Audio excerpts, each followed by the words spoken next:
Despite the development of games and game controllers, the player's emotional states throughout the game has never played an important determinant in the controlling elements of a game. Games can bring out all sorts of emotional reactions in us, from the grand euphoric feelings of success to the raging, nerve-wracking outbursts of anger and aggression.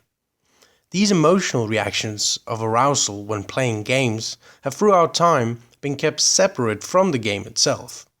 Your feeling of anxiety didn't make Mario run any faster, and your innate anger towards your competitor didn't make you kick any harder in Street Fighter.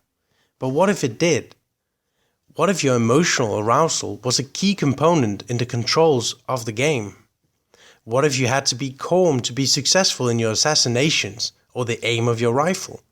What if the level of your excitement determined the pack of your punch or the speed of your race car? Would a fusion between the game as we know it and the player's emotional arousal create a better user experience?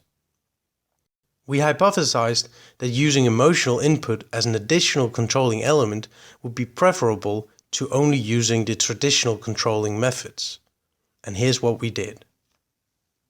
A classical first-person shooter game was designed and developed. The game would have 4 players, all pinned against each other in a free-for-all deathmatch, where the person with the highest kill score would be declared the victor.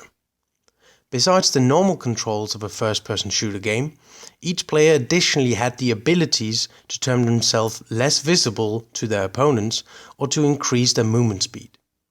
The game was tested with 2 different methods of controlling these additional abilities.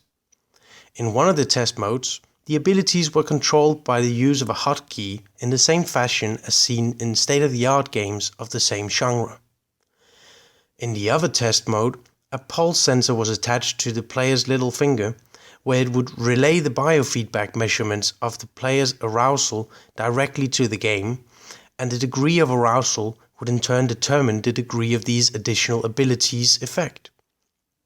If the player were measured to be calm and relaxed, he would be almost invisible but receive no movement speed bonus, while if the measurement read a high sense of arousal, the movement speed bonus would follow accordingly along with the loss of the invisibility.